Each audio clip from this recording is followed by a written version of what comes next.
Does Mr. Doug Jelly think that he runs this fucking jelly roll?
It's been 3 fucking years we've been playing this fucking game?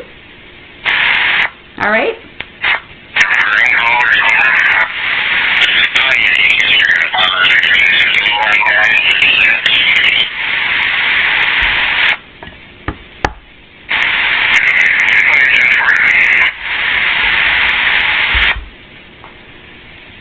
Hey?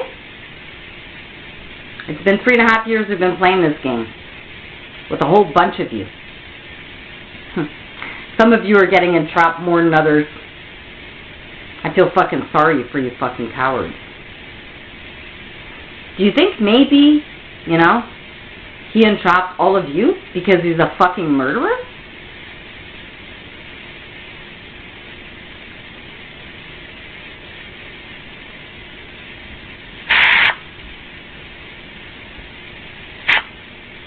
Right? So what are you guys going to do about it?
What?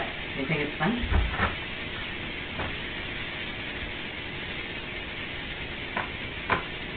Don't worry. I don't need to record what's going on outside my fucking window. Somebody else is already doing that for me. A whole bunch of you. Everybody around here has got security cameras, right? Well, my buddies, they have a copy of all of yours, all of mine, and all the ones from Google Earth, and all the ones from other people's satellites. So, we got more than one copy of what's going on outside my fucking house, assholes. You know? You're not the only one who's interested in me. Like, come on now. Why do you think everybody's interested in me? Because they were interested in you guys. So,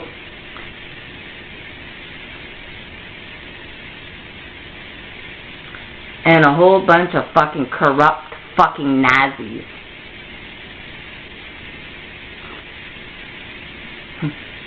Against the, like, little handful of fucking wannabe fucking heroes that are cowards.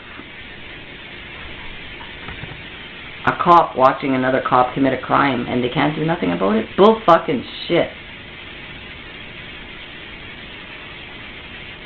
You might as well not be a cop then. Go home. Call it a day. And say, I'm never coming back here. Because you're not man enough to do your job.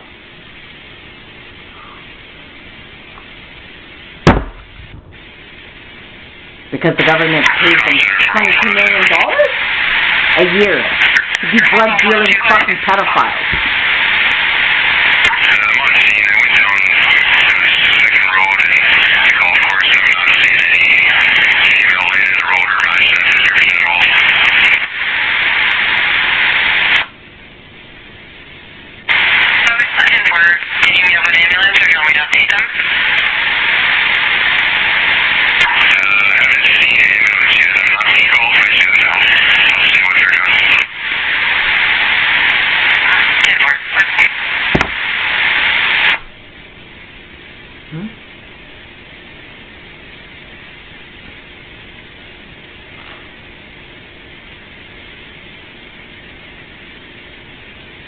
You know, the best example of a lying cop is Brenda.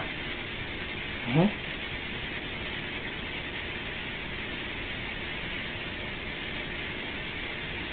And she lied right to my face and said, Trusty, we have no cop that's named Trusty here. Yeah, you do. No. Yeah, my neighbor, he became a police officer. No, he didn't. Like 2 days later over the scanner. Okay? Sergeant Trusty. Okay? The fucking detachment she works at. So if a cop could fucking lie to my face right like that, and I have it recorded, and Lori Lalonde could lie like that about me, and CAS could lie like that about me, and Luke could lie like that about me. You guys really fucking think you're getting away with that? Like as if you guys did nothing wrong?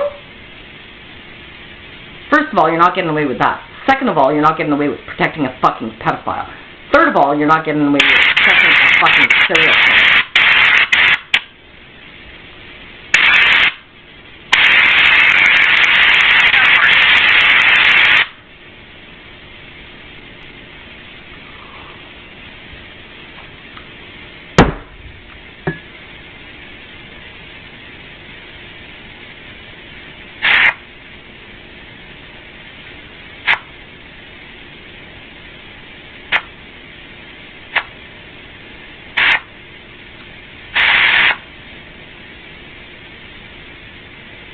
Nope.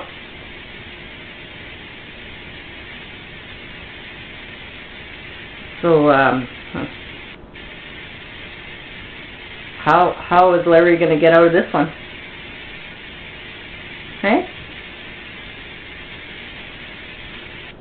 Was he planning on putting me through a meat grinder, or is he going to send me to Peter Grant to put me through the wood chipper? Or what exactly? Right? No. Luke Johnson wanted me dead and my daughter finding me. Huh?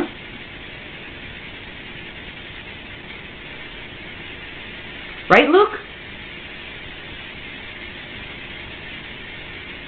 He wants to really severely fucking damage my daughter. Even more than what he already has. He doesn't give a fucking shit about that kid.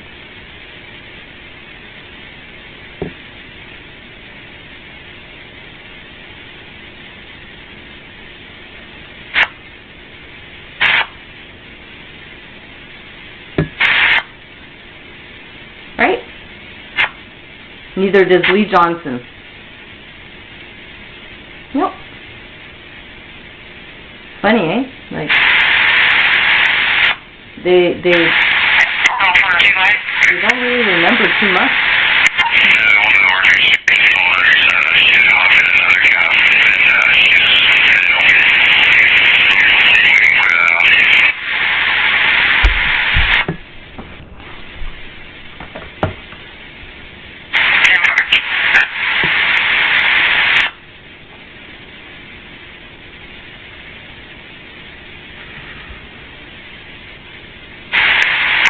4, did you read? He's right beside me. Alright, yeah, I think I'm going to take care of that suspicious vehicle now. Okay, why didn't you?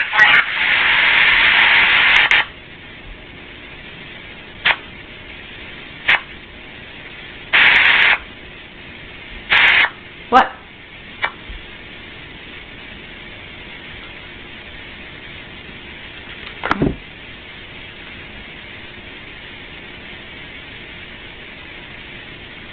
So, I don't know how Lee Johnson can live with himself.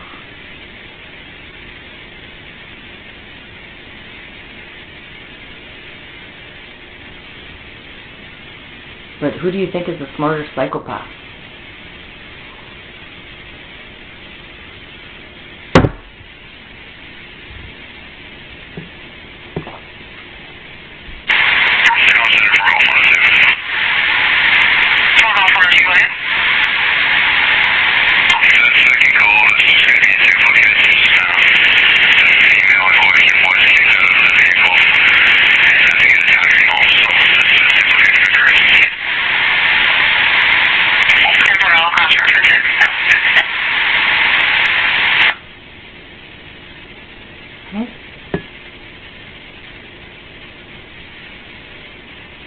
And how does Luke know Brian?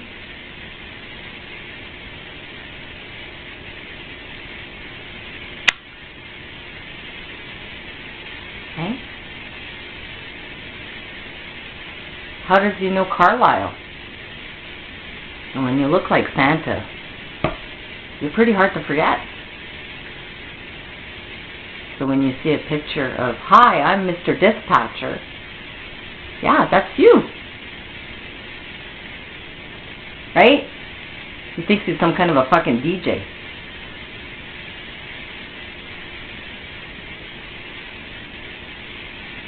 I guess getting a name like that probably means you are either gonna become a DJ, want to be a DJ, try to copy your name, or you get that nickname because you are a DJ, or because you like music.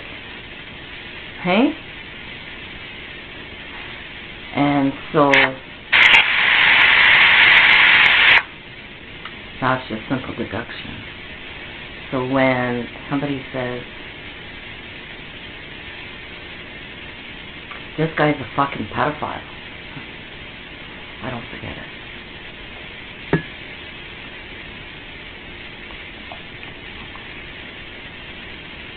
And what? Like right over his fucking head, like a dark cloud.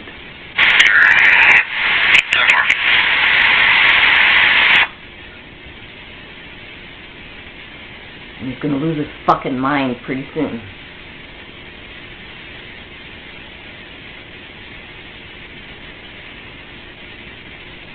Because he's such a fucking liar. He's gonna turn around and accuse everybody else of being a fucking liar. And he's gonna believe it to be true. You guys won't be able to defend yourselves.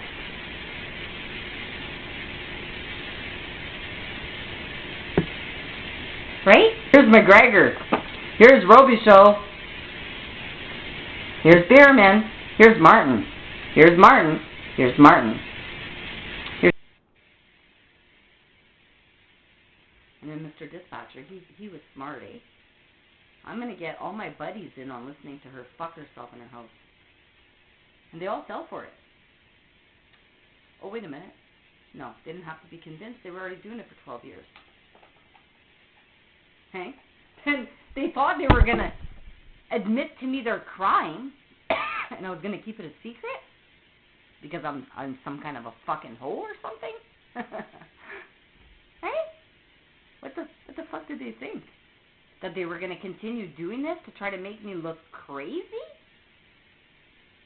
So that they could get away with being fucking pedophiles?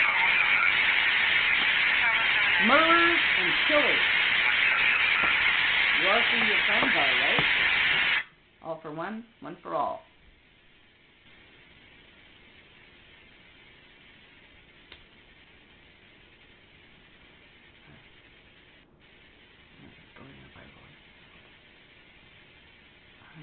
fucking foreskin. I need 100 fucking dickheads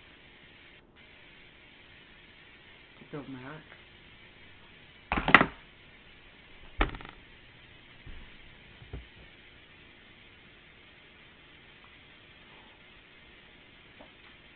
Oh, I see a whole bunch of pedophiles, eh? Trying to make me look crazy. And this started when? When I got involved in Melanie Etsy. It's funny, eh? How the same group of pedophiles that had been harassing me for 10 years before are the same group of fucking pedophiles.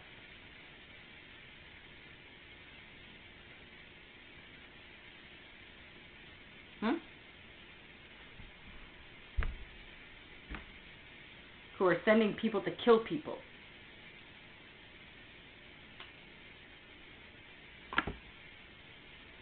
They think that's a good fucking Christmas for them.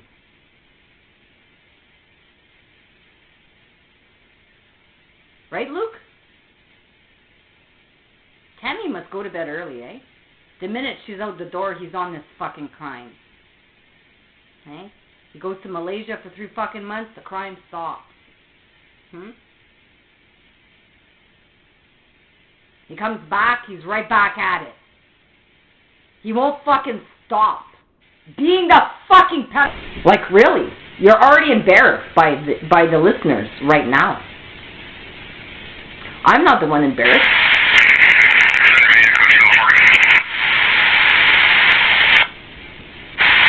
Alright, go 204, buddy.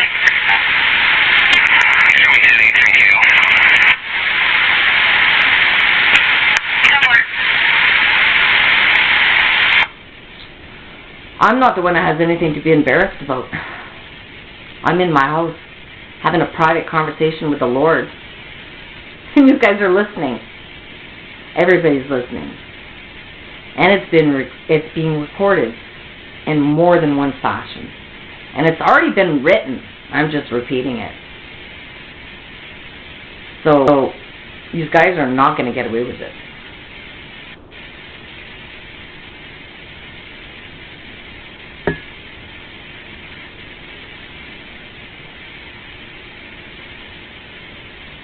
And with the amount of fucking police officers that have tried to play this fucking game with me, disgusts me to the very fucking core of me. To think even how many fucking women here are involved. I want to fucking puke all over Lori Lalonde. That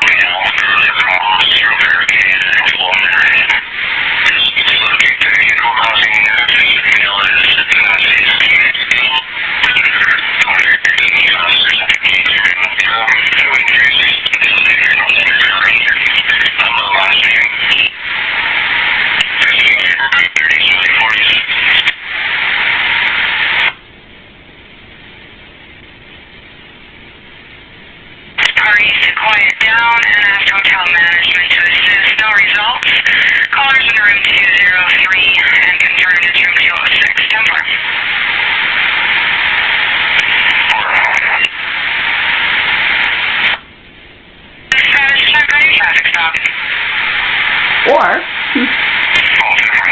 if either you guys do that, and it's pretty much come down to that. Or in other countries, we kick these guys all out. Which I think is a better idea. I think everybody says, what fucking Canadian here is trying to fucking stop what's going on here. Nobody. Everybody's just gonna fucking pay the double. So yeah, that's the game you're playing, guys. And you guys can laugh at me all you want, but yeah, it's either you take care of that and go beg other countries to be your friend, or, you know, your damage is going to be so far gone. And other countries there, they're going to make public examples out of these guys. They're watching Tom Carrick there. Oh look, he just dropped 3 turds. You know, he's healthy today. Oh look, he's going for his bike ride. Oh, look at that. He's listening to this song right now as he's biking. Look at him. There he is. Hey? Wow, he feels safe, fuck. Doesn't even have a fucking bulletproof vest. He's a commissioner, fucking driving his bike around like that. He must be pretty confident that his fucking brothers have his back. Must be nice to feel safe around there.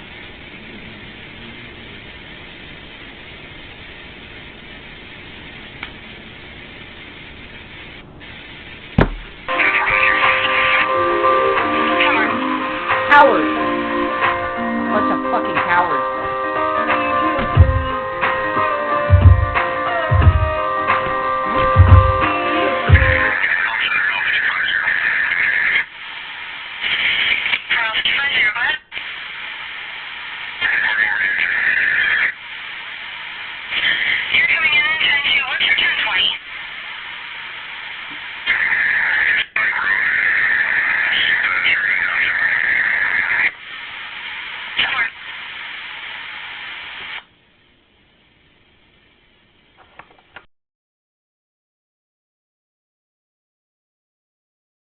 Wife is drunk and causing a scene. Complainant is trying to keep his distance from her. She's on conditions. Not exactly sure what that means. Wife is going to be Megan Taylor White, 22 years of age.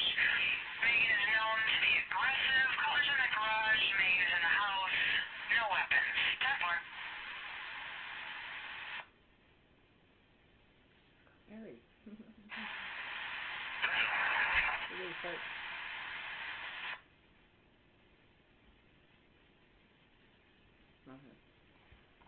Okay. So. For more mundane reasons. Some awards are given to all who participated in a certain conflict, regardless of capacity, or are given to those who have served in a specific field for a set length of time. Medals are often a visible resume of the wearer, creating a quick reference to the wearer's record. Additionally, not all who are weighed down with a chest full of hardware are faking their record for public adoration. Some actually had to earn their awards the hard way. Soviet military leader Georgy Zhukov is one of the most decorated figures in history. During his expansive career, he led the forces of the Soviet Union against Nazi Germany and racked up a sizable collection of honors. These include, but are not limited to, Hero of the Soviet Union 4 times, one of only 2 men to ever achieve such a feat, the Order of Victory on 2 separate occasions, the Order of Lenin 6 times, Order of the Red Banner 3 times, as well as a host of other Soviet awards. In addition, he was given scores of foreign awards, including Chief Commander of the Legion of Merit from the United States, the Croix de Guerre from France, made an honorary Knight Grand Cross of the Order of Bath from the UK, named an honorary Italian partisan and given a Garibaldi Medal by Italy, as well as awards from other nations such as Mongolia, Poland, China, and Bulgaria. When a commander conquers the enemy's capital in the largest conflict in world history, such honors are to be expected. Not to be outdone, however, was Soviet Premier Leonid Brezhnev, who was also known to sport a chest full of medals for his service during the Great Patriotic War. History would record Brezhnev as a political officer in the southern front of the conflict, who saw limited combat and whose military contributions to victory are limited at best. This did not stop him from matching Marshal Zhukov as Hero of the Soviet Union 4 times, which can be seen here displayed on the left side of his chest. He also felt entitled to other awards, including 6 Orders of Lenin, 2 Orders of the October Revolution, and 3 awards marking him as a hero of socialist labor. He also gave himself the Victory Medal of World War II. This award is one of the rarest given by the Soviet Union. To earn it, the recipient must command at least an army group on one or more fronts during the war, whose actions lead to a favorable change in the fortunes of the Red Army. Due to the exacting nature of this criteria, only 20 men have earned the Order of Victory, including Marshal Zhukov, Joseph Stalin, a select few other Soviet commanders, and a handful of foreigners, such as Dwight Eisenhower and Bernard Montgomery. This did not stop Brezhnev from awarding one to himself in 1978, though this was revoked after his death. Always a generous leader, he also bestowed honors for conduct in the war to his son-in-law, Yuri Cherbanov. The fact that Cherbanov was 5 when the war broke out is besides the point. Some dictators did not stop at giving themselves medals, but other titles as well. Ugandan dictator.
Dictator Idi Amin rose through the ranks of the Ugandan military, seizing power in a coup in 1971.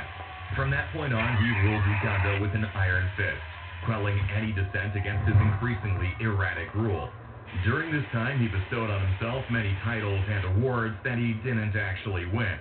These include Victory Cross, a thinly veiled copy of the British Victoria Cross, the Distinguished Service Order, and the Military Cross, which are also British awards he never actually earned while in service to the King's African Rifles. Not content with military honors, he also gave himself a doctorate in law from the University of Makerere, though he never practiced law. In full, his self-proclaimed title was His Excellency, President for Life, Field Marshal Alhaji Dr. Idi Amin Dada, VC, DSO, MC, Lord of all the beasts of the earth and fishes of the seas, and conqueror of the British Empire in Africa in general, and Uganda in particular. He would also claim the kingship of Scotland, though in his humility never wore the crown or any other symbol of that position. Though he did serve in the military of the British Empire and later the armed forces of Uganda, and rose quickly through the ranks as a competent leader, he never accomplished any military feat that would justify the awarding of such prestigious medals as the Distinguished Service Order or the Military Cross.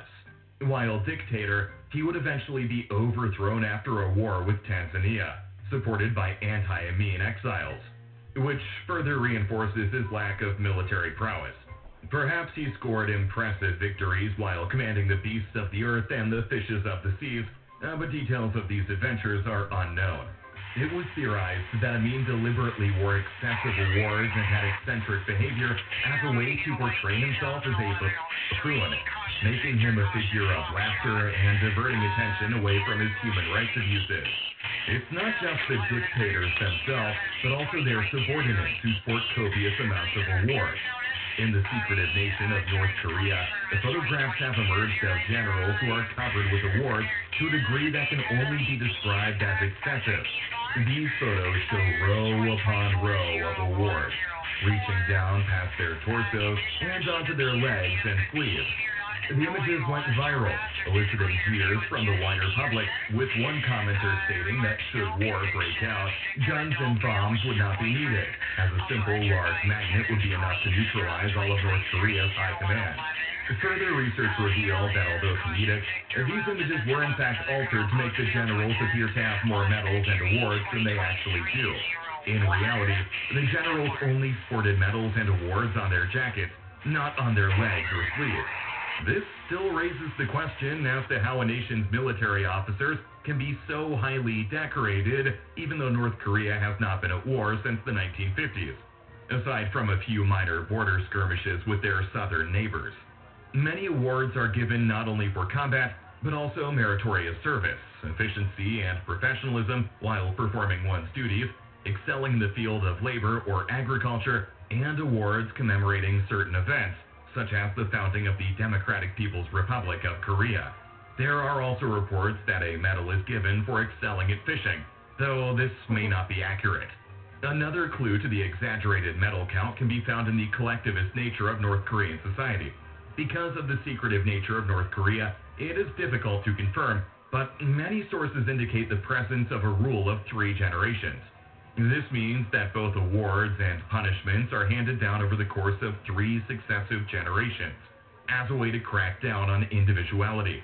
As a result, men currently serving in North Korea's military are allowed to wear the commendations and awards of their fathers and grandfathers, who may have participated in the Korean War, which lasted from 1951 to 1953. So, if a general's father was a war hero, he himself would be allowed to cosplay as one.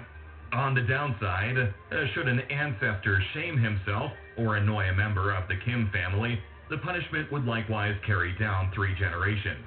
No matter the reason, dictators and others will continue to wear large amounts of medals and awards to bolster their own image or to send a message to the rest of the world.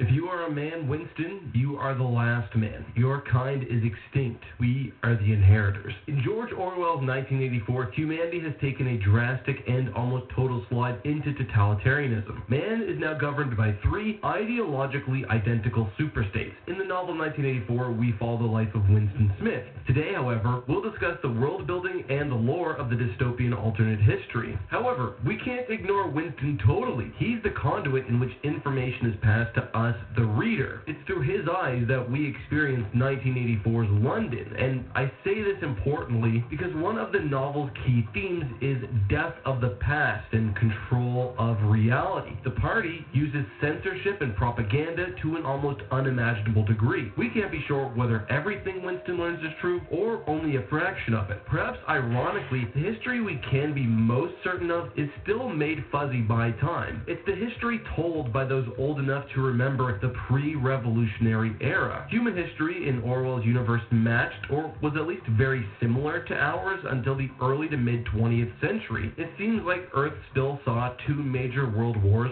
pretty similar to the ones we experienced in our reality. However, post-World War II, the globe sees a worldwide slide into authoritarianism. There were civil wars, revolutions, traditional fighting between powers, and at some point there was the emergence of 3 distinct superpowers. These were Oceania, Eurasia, and East Asia. Oceania was broadly formed through the joining of the British Empire and the Americas, Eurasia through Soviet conquest of Europe, and East Asia, the remaining territory. At some point, there was a nuclear war between these powers, as evidenced by atomic impact zones in London. Winston gives some memory of his childhood. Let me read. Winston could not definitely remember a time when his country had not been at war, but it was evident that there had been a fairly long interval of peace during his childhood, because one of his early memories was of an air raid which appeared to take everyone by surprise. Perhaps it was the time when the atomic bomb had fallen on Colchester. The timeline is a bit unclear here, but it was probably the destabilizing effects of the nuclear war which would allow what would later be known as the Party to facilitate an anti-capitalist revolution in Oceania. The Party was ostensibly founded on the principles of Ingsoc, or English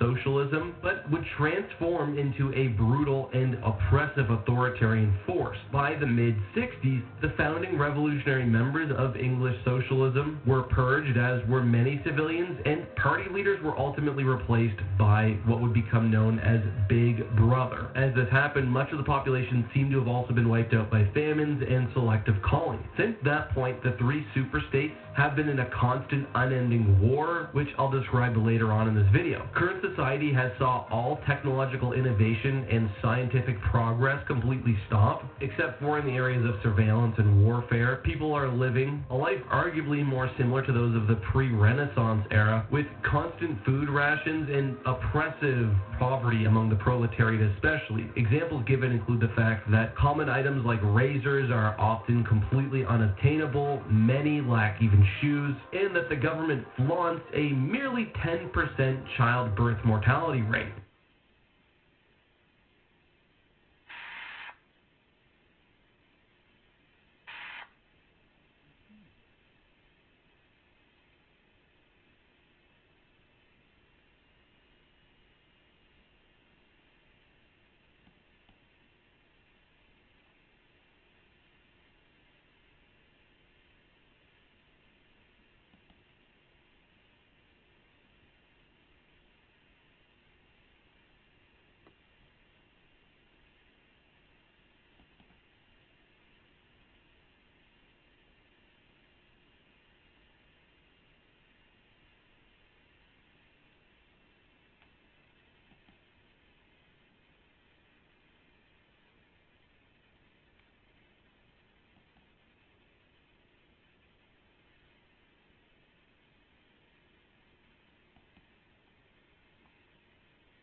If you are a man, Winston, you...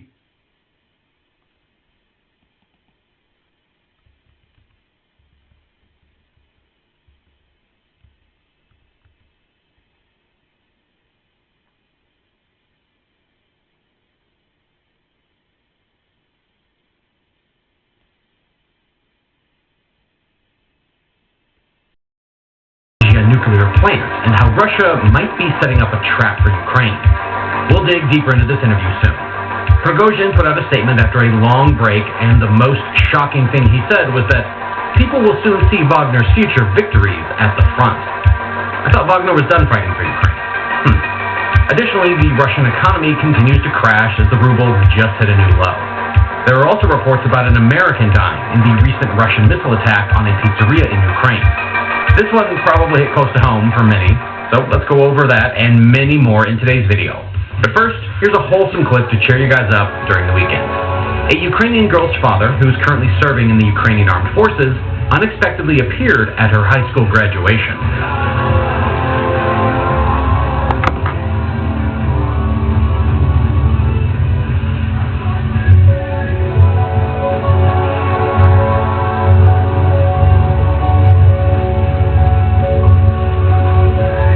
Now be sure to hit that like button as always. It helps me out tremendously in my fight against the YouTube algorithm, which just refuses to promote these videos because they're too controversial. Let's start. In a recent video, I talked about how Russians are getting more and more desperate in this war. Last Tuesday, the Russian army launched 2 missile attacks on the city of Kramatorsk in the Donetsk region. One missile hit a restaurant in the central part of the city, the second hit a restaurant in a rural village. The total death toll of Russia's attack was 12 people. 65 more were injured, according to the Ministry of Internal Affairs. Among the dead were 3 children who were killed in the pizzeria. We recently learned that an American soldier, a former Marine named Ian Frank Tortacini, was at a pizzeria in Kramatorsk on June 27th when it was hit by a Russian missile. Unfortunately, he did not survive. We have news about another passing to share with you tonight. A Marine Corps veteran from Saudi has died while fighting for Ukraine. Ian Frank Tortacini grew up in Lake Forest. He volunteered to join Ukraine's International Legion just 15 months ago, spending much of his time on the front lines defending the country against the Russian invasion. His family says he was on leave this week and was eating in a restaurant when a Russian missile targeted that civilian area. It destroyed the building. 11 people, including Tortacini, died. 60 others were wounded. Tortacini's father posted on Facebook, quote, "Please respect his memory and his honor. We are beyond crushed." Recently, Ukraine's President Zelensky gave an interview with Spanish media. There, we learned a lot of new insights. Let's go over that first. One of the most savage comments was most definitely this one, and I quote, "Still, Putin is more in danger than I am. Honestly, because only Russia wants to kill me, and the whole world wants to kill him." The president was asked how he lives, knowing that he's facing the greatest danger in the world. Zelensky replied that Ukrainians in the trenches are in the greatest danger now, because risks to life present themselves every second. Zelensky also revealed losses suffered by Wagnerites in the war against Ukraine. The Ukrainian Defense Forces have killed 21,000 and wounded 80,000 Wagner private military company mercenaries over the course of the war in Ukraine. Zelensky said such colossal losses suggest the number of Russian mercenaries are weakened. The good news is that we've wiped out the most motivated part of the Russian forces, the president stressed. He shares a lot of details about the Zaporizhzhia nuclear plant. But before jumping into that, I do want to play this clip of him talking about the results at the front line.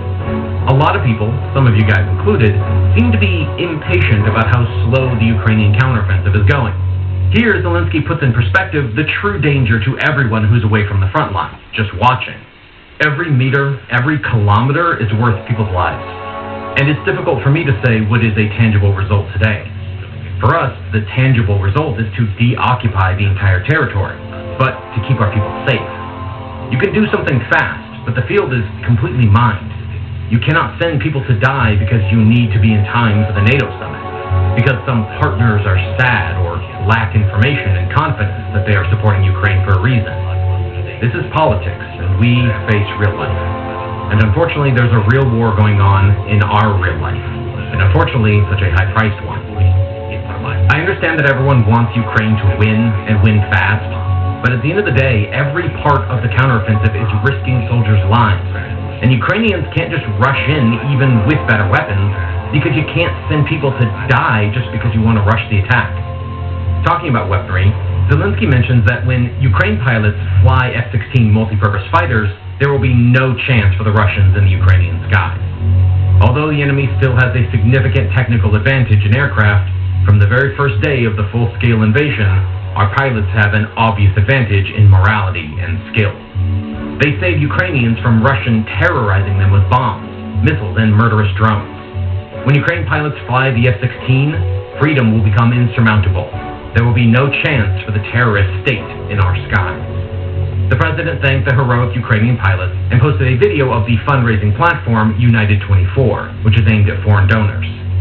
The video shows the outdated equipment Ukrainian pilots have to work with. For example, the MiG-29 is not adapted to deal with small targets like the Shahed drones or cruise missiles, since the avionics and the radar system of the aircraft are outdated. The F-16s are therefore critical to Ukraine, both for offensive strategy and for intercepting missiles and cruise bombs outside of Ukrainian territory, potentially saving the lives of thousands of civilians. The commander-in-chief for the armed forces of Ukraine said that for successful progress on that front, Ukraine needs more of all types of weapons, significantly more shells, and of course, F-16 fighters to have air superiority. Now let's move on to the news that the whole world is watching, the Zaporizhzhia nuclear power plant. For those of you who aren't familiar, the Zaporizhzhia nuclear power plant, the ZNPP, is the largest of its kind in Europe. It's located on the eastern bank of the Dnieper River in an area controlled by Russia. Ukrainian forces control the opposite side of the river. It can produce 5,700 megawatts of electricity at full capacity. The plant is a major source of nuclear power for Ukraine. Before the war, it produced 1/5 of Ukraine's electricity and nearly half of its nuclear energy. Russian forces seized the plant in early March 2022, soon after the invasion began, and set part of the complex on fire with one of their projectiles. The incident raised global alarm, and the IAEA, the International Atomic Energy Agency. In September, the IAEA announced a 2-man permanent monitoring mission. Russian forces control the plant, but it is staffed and managed mostly by Ukrainians, who have maintained operations under difficult conditions. Russia and Ukraine have accused each other of attacking the site, trading blame for shelling that damaged parts of the facility. Zelensky has called for the IAEA to take permanent control of the plant, but Russia has rejected calls, including from the United Nations, to create a demilitarized zone there. This week, Ukraine's chief of military intelligence said Russia had now completed preparation to potentially sabotage the plant if they choose. He told the New Statesman magazine that Russian troops had triggered the station's cooling column with explosives, which, if destroyed, could lead to the reactors melting down. He also said that Russia had moved explosive-laden vehicles into 4 of the plant's 6 power units. Ukrainian President Vladimir Zelensky reiterated the warning on Saturday at a press conference, saying there is a serious threat and that Russia is technically ready to provoke a local explosion at the station that could cause a radiation leak. They're looking for the format and the moment of blowing up the ZNPP. We know for sure that the moment was considered one of the plans for later, when the plant is handed over to Ukraine to remotely blow it up for emission of hazardous chemicals. When we get to the station, the IAEA should check everything clearly in detail and warn Russia that we know about your alleged plans and they are dangerous for the world. If the ZNPP loses energy, the consequences will be somewhere between what happened in Chernobyl and what happened in Fukushima, Japan. Winds are the key factor. Radiation could spread over 2 million square kilometers, which would create an exclusion zone of 30,000 square kilometers, and could potentially affect all countries in the region. 2 million Ukrainians would need to be immediately resettled. An incident at the ZNPP would make the Dnipro River unusable for 200 years, and the Black Sea would be affected. Recent reports suggest that Russia is decreasing the number of personnel at Zaporizhzhia nuclear power plant. Reportedly, Russian personnel have been instructed to leave the plant by the 5th of July, as well as the military personnel in the plant. Ukrainians have taken this as a sign that Russia is planning something at the plant. The prospect of a nuclear accident holds particular resonance in Ukraine, the site of the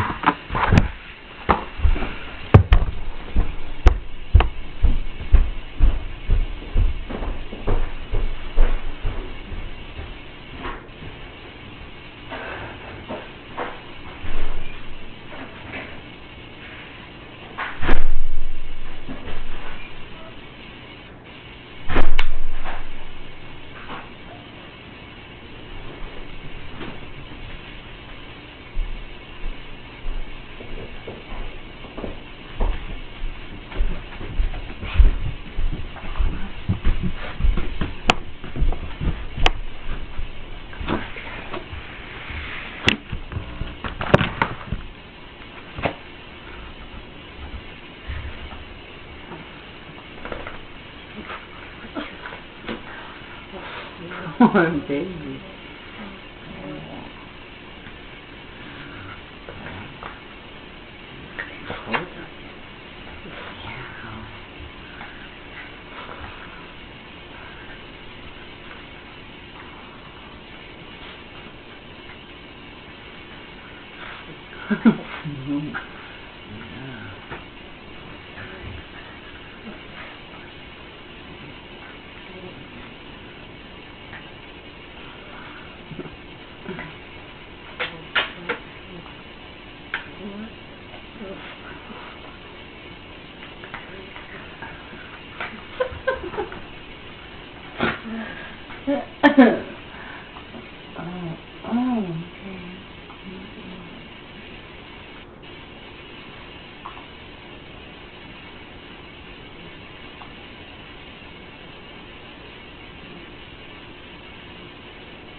Don't forget that.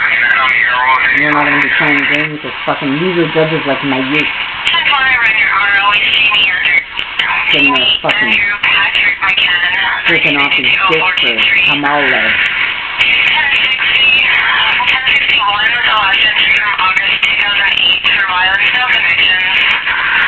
That's 27, status licensed, no restrictions, crossed off at Brampton.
Latte.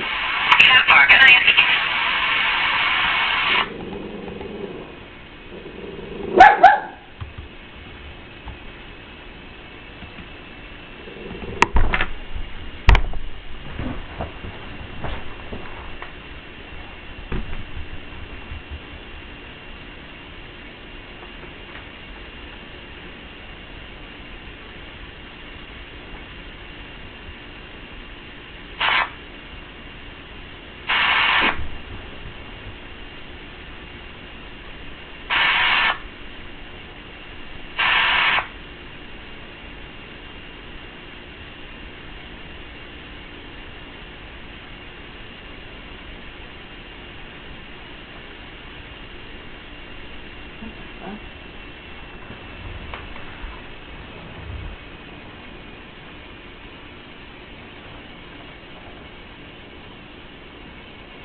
What?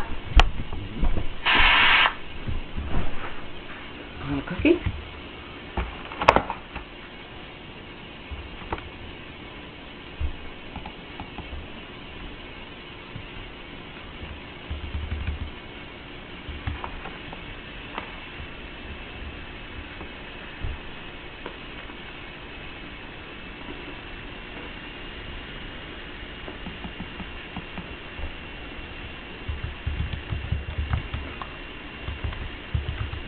What?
It's called Let's Play the Maps game here.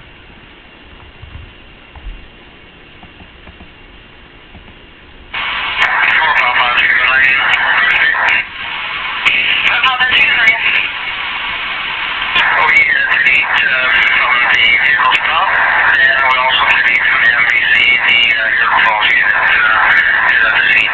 We'll be making your way to Congress. 10-4.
What? You laughing at me?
What? It's funny putting spells together. If I was a cop, it'd be like, just cut and paste like this and I have your fucking crime solved. No time at all. Who had the party on Pine Street, she keeps saying. Here's the fucking people. Here's the address. Here's their phone numbers. Here's where they lived for all those years. And then she pretends like she's like, I don't know who had the party. I don't know who's getting married. I don't know who lived on Pine. And then we have Maggie James, really concerned about why I'm publishing West Pine. Why? Did you live there?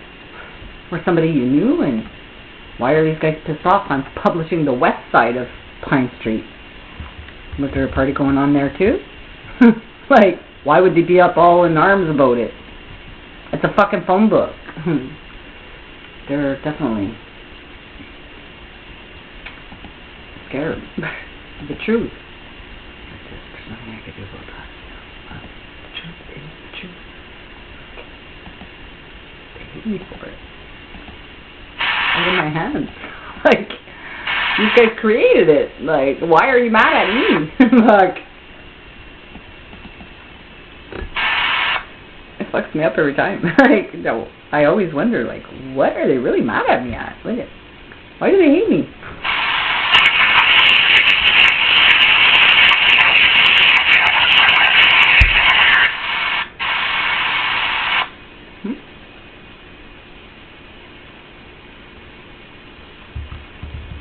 Does Ryan come from here? Where does he come from? I'm gonna have to do my research on him. I think I did research on him before, and he came from down south, and he went to Kirkland Lake, right? Because I'm pretty sure he was my pit bull at first. I'm pretty sure I had narrowed it down there.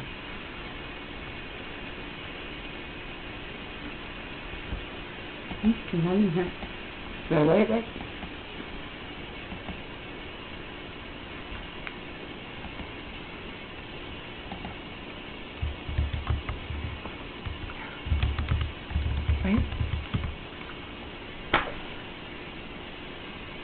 You guys get a notification when I Google you?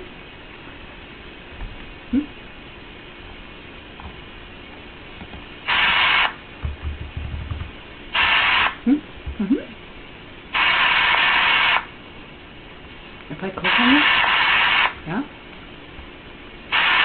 You get a notification I'm searching for you? Okay then. Don't get me started. I'll stalk you online. I'm a slow reader. You know, Google tells me to slow down all the time and then it blocks me. I read your profile now.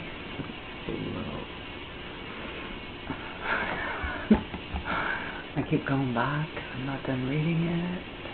I just can't get enough of that profile. You know, like, what are they going to do? Ban me from reading online with public? What am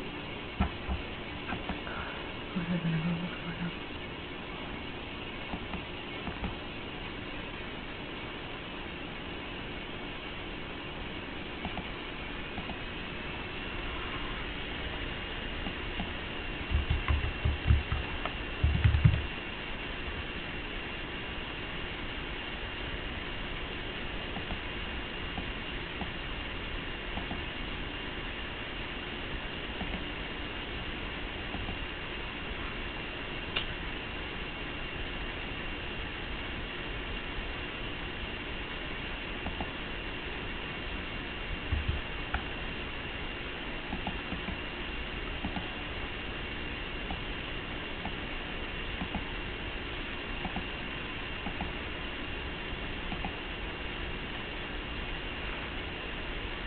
Okay, almost there.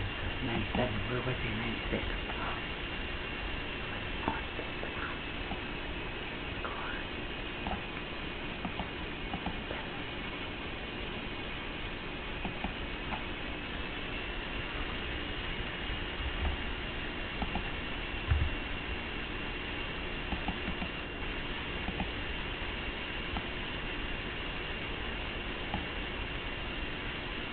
Give you a different color.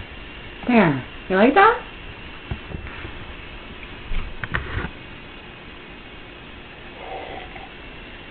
Baby blue.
I like this game. You? No? Not so much anymore? Chernobyl disaster that led to the evacuation of hundreds of thousands of residents.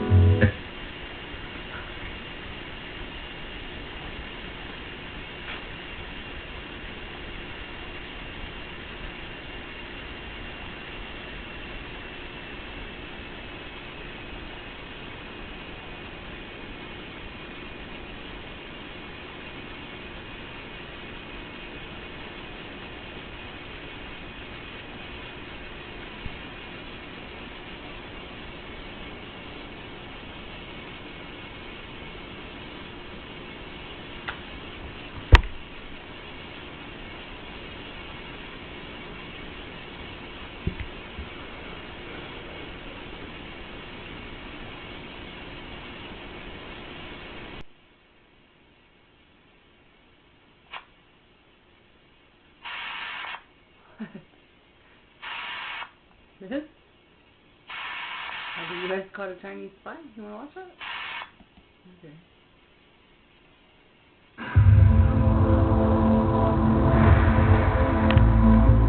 There's a new inmate at the federal prison in Otisville, New York. A 42-year-old convicted Chinese spy named Xu Yanjun. In October 2021, Xu sat across a federal courtroom in Cincinnati from another career spy, a retired CIA officer named Jim Olsen, who was testifying for the U.S. government. When I looked at Hugh in the court, it crossed my mind. He and I are alike. We both were serving our country. Honorably, we thought. We both were schooled in tradecraft. But there's a big difference between the two of us. What's that? You got caught, and I didn't. The story of how Olsen and Xu came to face each other is a tale of modern espionage. It's a saga that revealed Xu was just a small piece in what U.S. officials say is a vast enterprise orchestrated from Beijing with one goal in mind. China ultimately wants to surpass the U.S. as the dominant global superpower. In this global shadow war, it can be difficult to tell just who has the upper hand. But the story of Xu Yanjun demonstrates just how this game is played today. And it's a game with millions of American jobs on the line. What's the way for the United States to win this espionage war? We have to be more aggressive. We have to wake up. What torments me is that we haven't caught them all.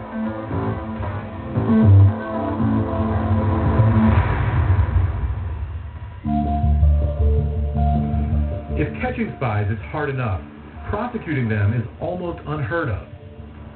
In Cincinnati, Ohio, there are two U.S. attorneys who've done it, Tim Mangan and Emily Glatfelter. Their case started in 2017 when a GE aviation engineer, David Zhang, received a seemingly innocuous message from a university official in Nanjing, China. The GE engineer gets an outreach over LinkedIn. How come he doesn't just delete it and think, oh, this is just spam? What triggers him responding to it?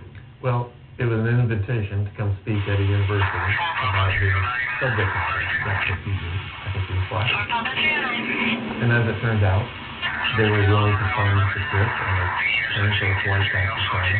He was able to combine it with being with family. The university that invited the engineer focuses on aerospace science.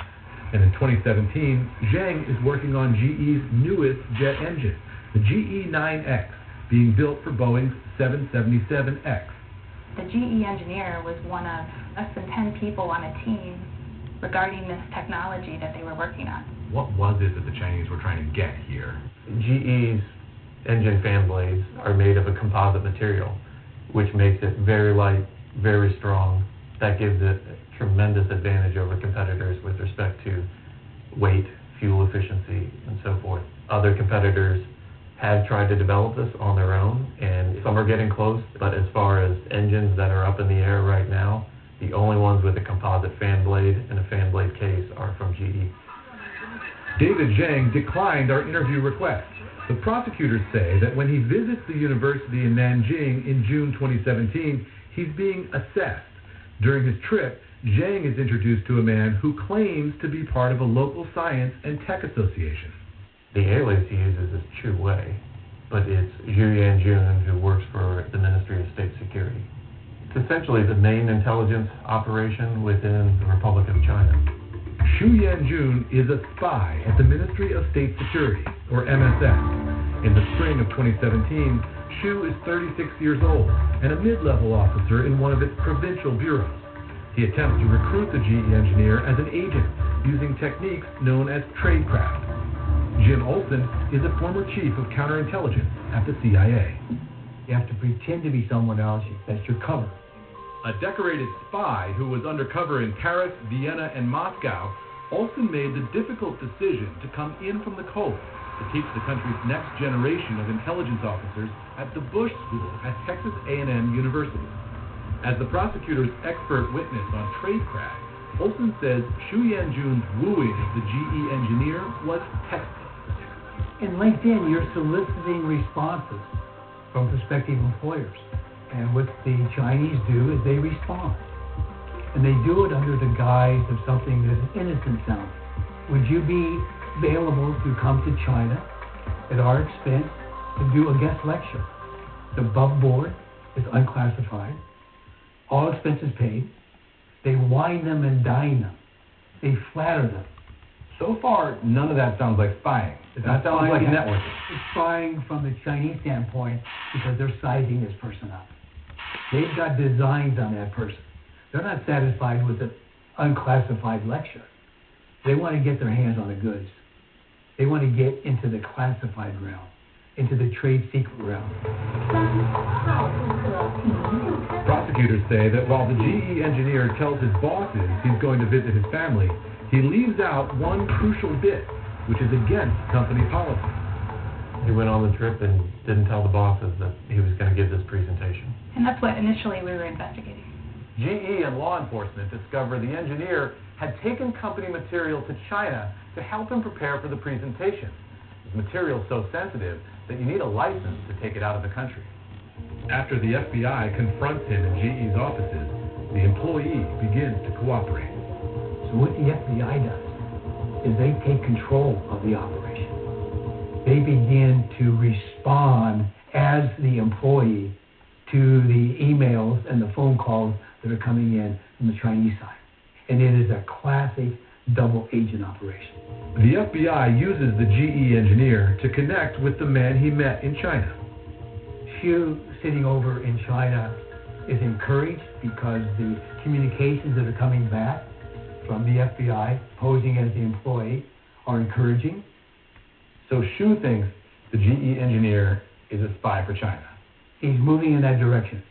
But he's actually a double agent working for the FBI. That's right.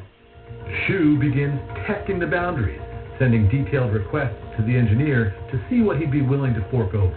One of the things that Xu sent to the GE engineer was a shopping list of things that he was looking for. This was a list of things that he obviously had gotten from talking to other people in China, companies and government officials.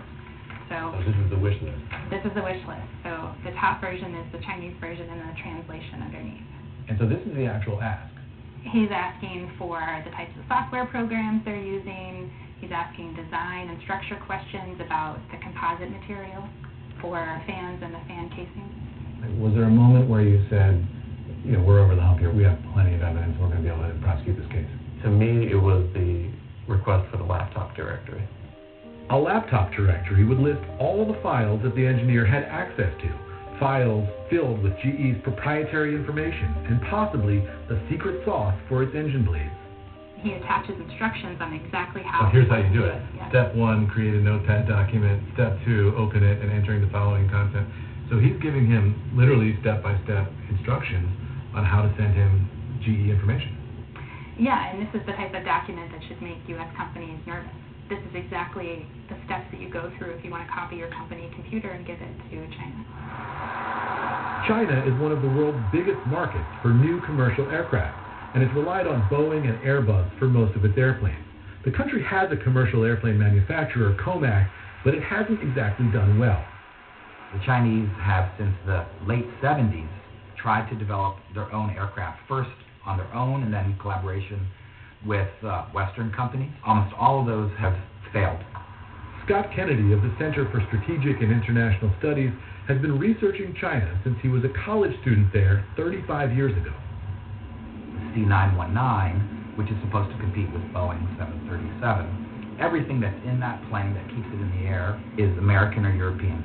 So explain, if you could, how this Chinese spy, Xu Yanjun, stealing this piece of technology from GE Aviation, fit into the larger goal of what China's trying to do.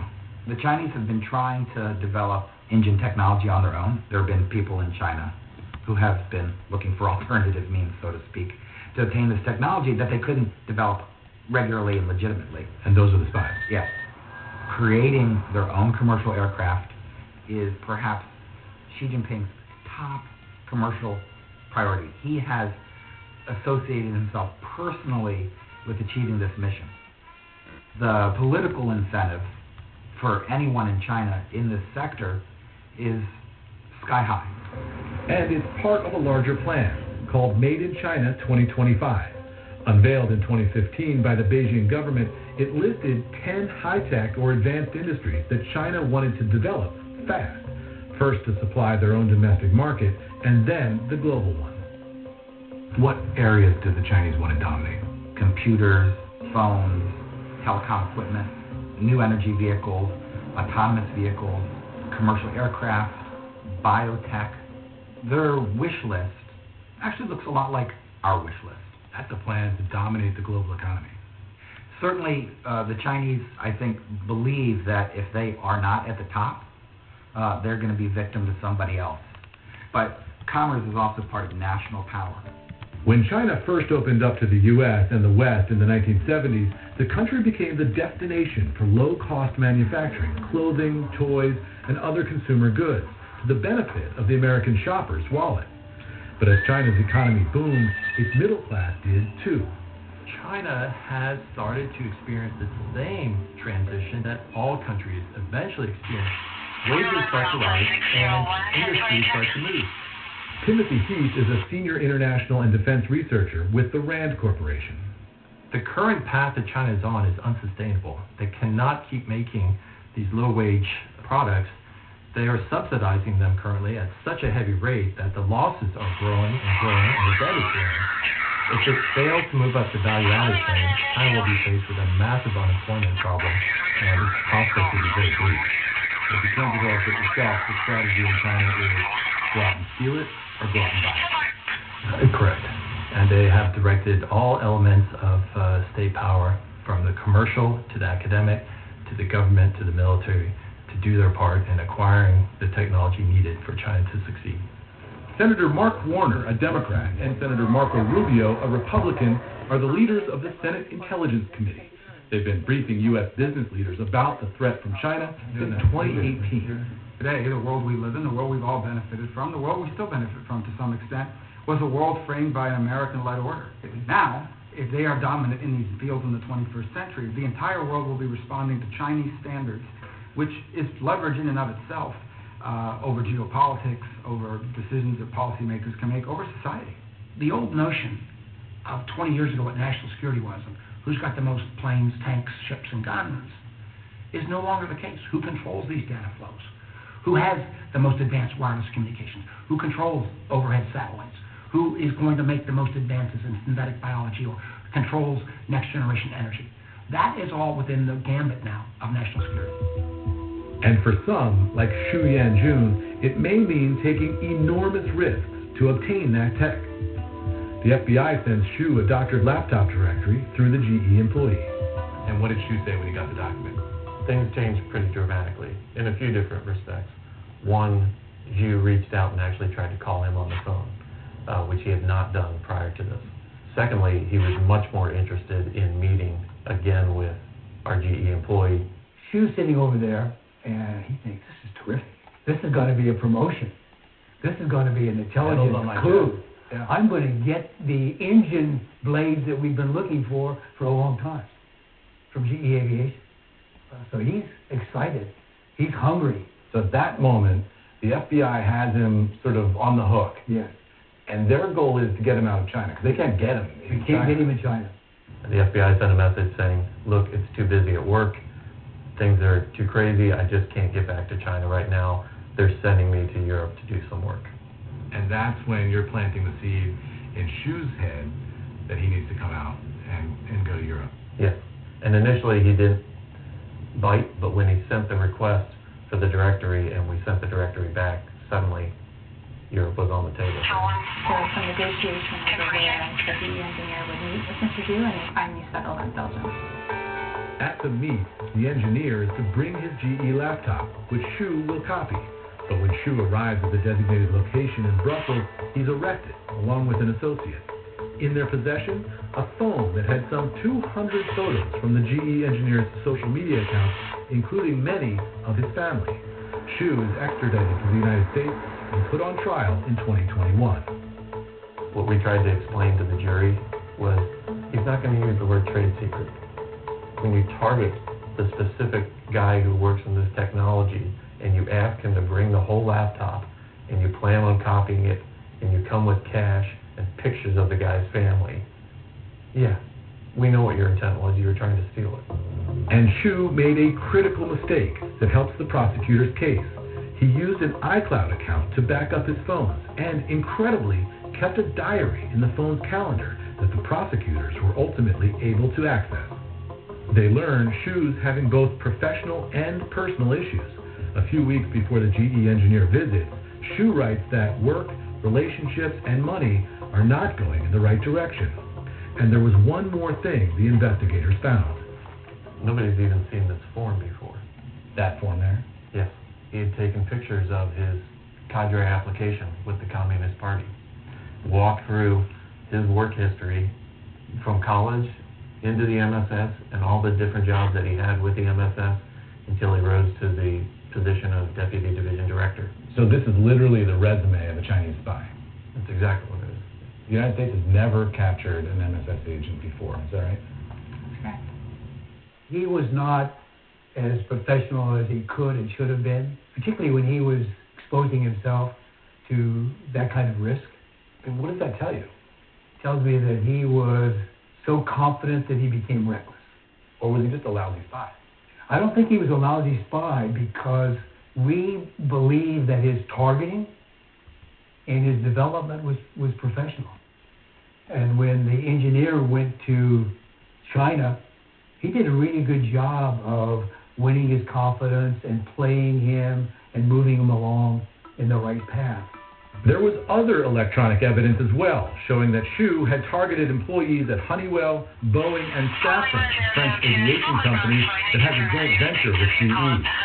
While prosecutors didn't allege Xu Yanjun had actually obtained GE's confidential information, he was convicted on 4 counts of attempted economic espionage and trade secret theft. In November of 2022, he was sentenced to 20 years in federal prison. Shu's attorney declined our interview request. The engineer, David Zhang, who Shu targeted, was fired by GE in early 2018.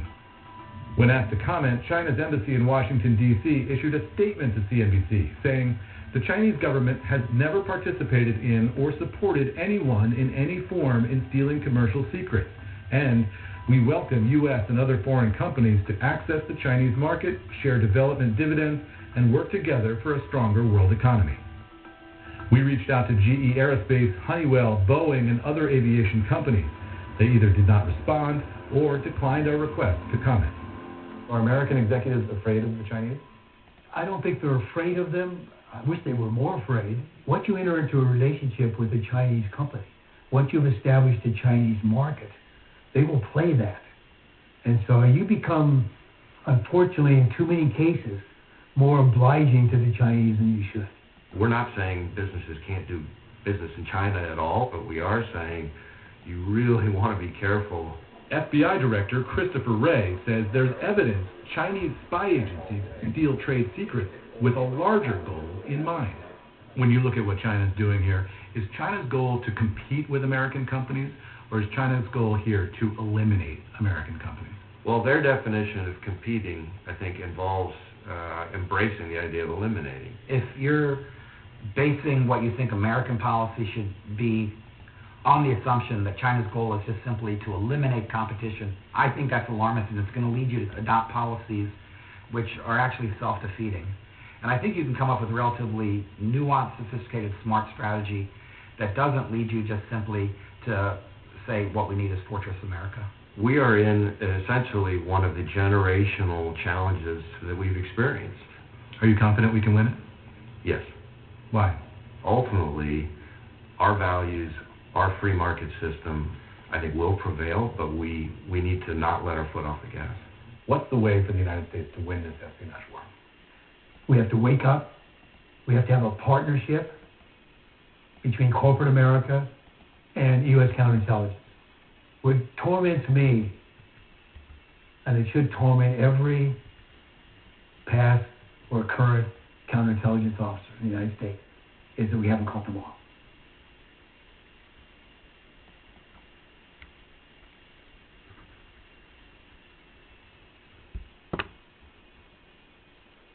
Okay, so let me take a break from this and play some tunes, sir.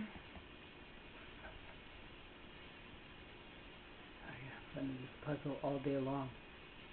I'm just going to reshuffle everybody until I find the right order, just like my playlist. And then I'll say These are the fucking killers, right? And look how they all live beside each other. And they all know each other. And they're all the fucking ones that put me in jail. Hey? And look at that. Burden, eh? He lived right beside Brandt and Plummer and Johnson and Hopkins and Burton and Miller and Cicchini and Martel and Wright. And holy shit, eh? Maillet and McGuire. Eh? They live close to the beach. And wait a minute. Let's put Proctor back up here.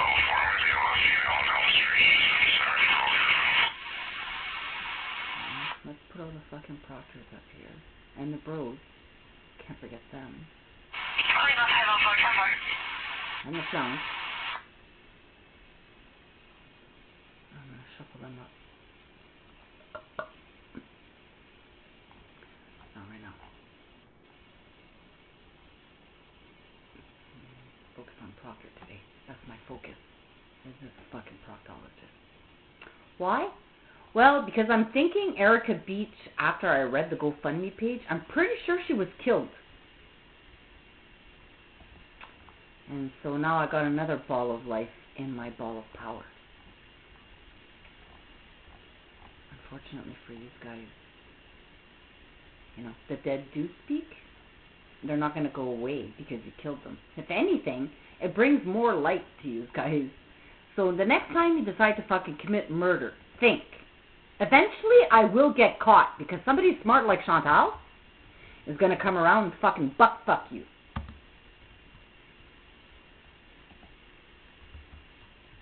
So any OPP officer that says they feel safe when they know damn well anybody who speaks in this case gets killed is either getting paid by the serial killer to shut the fuck up, which, if you can live with yourself, good for you, you're fucking going to hell. Or, you know, these guys are all fooled. And that's fucking sad, right? They accuse me of being a liar, and they don't even know who the fucking liars are amongst them. Don't ever call me a liar. Unless I've lied. Which, if I did lie, it was an act, not a lie.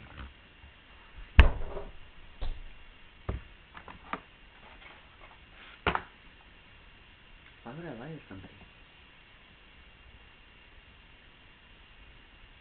I don't lie to hurt people.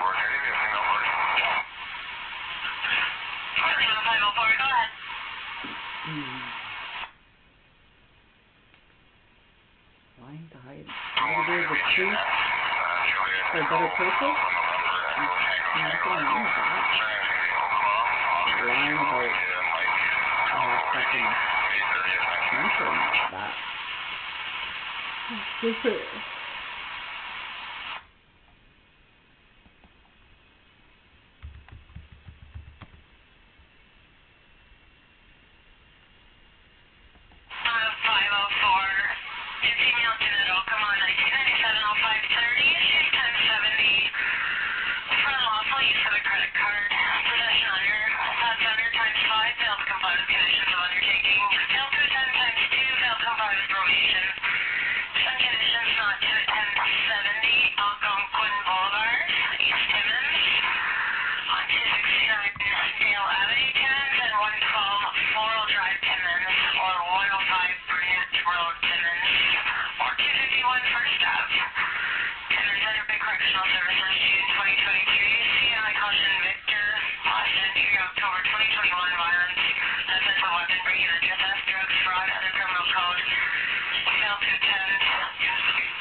Brock and Brooke Adams? Is that such a thing? Is that why I'm getting mixed up? Is there? Hold on a second. Adam Brock. And there's a Brooks, right? That kid? His name? Brooks Adam.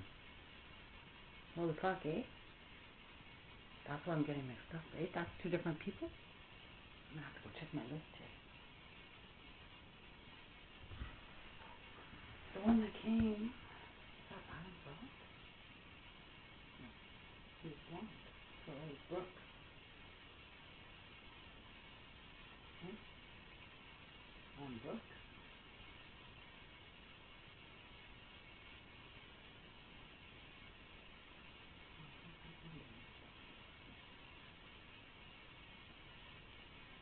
Oh yeah, I already did that mistake on YouTube, eh? That's why I can't get on my head.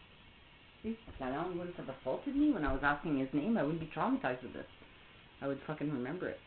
Well, he didn't get a chance to fucking tell me if it was his first or his last name. Oh, I heard it was Adam. I said, is that your first or your last name? And I got fucking beaten up in front of everybody there, but I don't take it in the fucking room and kick the shit out of him and choke to death. Fucking lucky to be alive, that cunt. One shot, she'd be dead.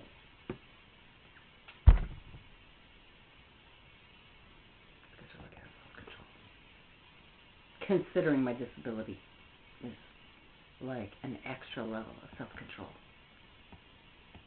So, you're welcome. Don't underestimate what I can't or can do to you.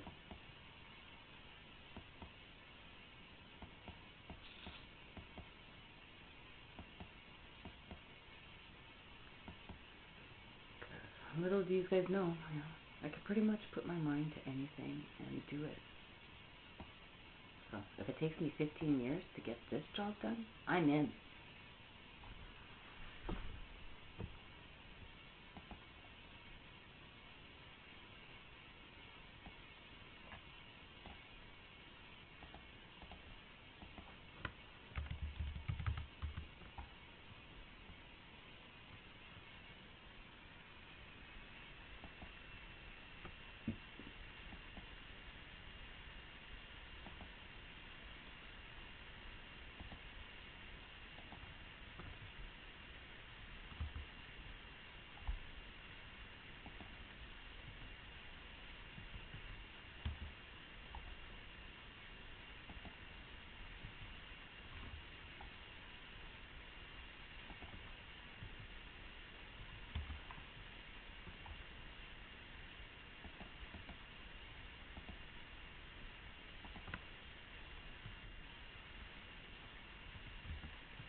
Army's failure this time had disastrous implications.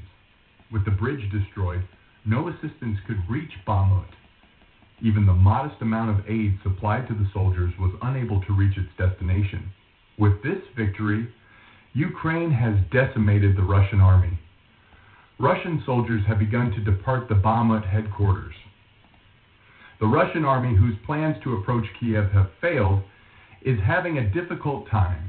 Vladimir Putin is furious with soldiers who leave during missions. The entire globe has risen up in response to the plight of Russian servicemen. It is well known that Ukraine continuously controls the Bayraktars and the regions, and discovers the Russian army's vulnerabilities. During one of these periodic checks, Ukraine discovered supplies bound for the Bakhmut region. These cargo trucks, whose paths were totally decided by the Bayraktar's strict monitoring, were critical to Russia. Because if Russia has Bakhmut, it will be able to make enormous development because of Ukraine's robust fortifications. Russian forces who have been fighting for this region for a long time have yet to achieve success. Ukraine, which wants to completely destabilize the region, has prepared a massive effort to catch these transport trucks leaving Zaporizhia and halt the outgoing supplies. According to their plan, the Ukrainian army would blow up the bridge where the Russian force would pass, effectively blocking all escape routes. Despite the difficulties, Ukraine had not forgotten to deploy many explosives along the route. In the same way, incredibly strong bombs would destroy the bridge. When the Russian troops, who were on their way to deliver their cargo as normal, arrived at the bridge, they were taken aback by what they had witnessed as a result of the massive explosion. According to this cunning plan devised against the Russian army, if the armored vehicle was exploded in the first place, the entire road would be closed. The army, which tried to break out of this trap, saw that whichever way it turned, that side was blown up. As a result, the Russian army, which was besieged on all sides, was forced to surrender. While several men were killed here, the remaining forces had no choice but to surrender. This defeat would have been disastrous for Russia, because Russia, which was already short on supplies for its men, was unable to assure that even the maximum number of supplies delivered reached the headquarters. As a result, the Russian soldiers, who were already famished, had turned into monsters. These soldiers, who lacked the strength to move, lacked the energy to engage in any conflict. On the other hand, it is clear that the Russian army, which is not even thought to be strong enough to secure its headquarters, is vulnerable to all attacks in the Bakhmut region. Vladimir Putin is concerned about what is happening in the region, where great anarchy has erupted. It is now clear that Ukraine is not only on the defense, but also on the attack. While Ukraine demonstrates its might at every turn, Russia continues to lose power. The soldiers who were waiting for their needs to be met in the Bakhmut region, on the other hand, were distraught when they learned about this action. The soldiers, who had to pay for the government's irresponsibility in this way, responded strongly to the situation. Following that, the soldiers stationed at the Bakhmut region's headquarters began to flee one by one. Many Russian army men who did not want to perish in hunger and misery deserted the army. Some of the soldiers who clearly did not want to die at these headquarters, where cleanliness rules were also flouted, surrendered to Ukrainian troops stationed in the area. The Russian soldiers who called the Ukrainian army's "I want to live" line saw surrendering to the Ukrainian army as the only way out. It was discovered that a small percentage of soldiers in the Bakhmut region are recruits. Many of these troops do not want to die on the front lines because they are civilians who were coerced into fighting. As a result, the soldiers are attempting to flee the headquarters and preserve their lives at any cost. Soldiers who face death in any escape attempt are not hesitant to take this risk, because their presence in the headquarters already implies death. Following these events, it was announced that Bakhmut had been totally liberated from the occupation. It is well known that Bakhmut is a vital stop on the journey to Kiev, Ukraine's capital. If a country's capital is occupied, the country is termed entirely occupied. As a result, If the invasion of Kiev is successful, the Ukrainian resistance will be regarded entirely occupied with no meaning. However, the fact that Putin, who believes he will complete the invasion in a few weeks, has yet to get near to Kiev demonstrates Ukraine's formidable resistance. When delivering aid to Ukraine, the entire globe considers the importance of these fortifications. As a result, Ukraine, which has deployed cutting-edge security systems purchased with the assistance of Kiev and the surrounding provinces, continues to avoid passing through this territory. With the aid that has arrived in Ukraine, the Army's well-being has improved more than before. Soldiers can now concentrate on the conflict in a healthy and active manner. One explanation for this is because countries work hard to accommodate the demands of soldiers. Another explanation is that they cling to the conflict with all their strength since they are ahead in the war. Even dying at the front is considered an honor for these troops, who already have a strong desire to rescue their nation. Ukrainian warriors, who put their country first, are fighting in this conflict to safeguard their homeland with everything they have.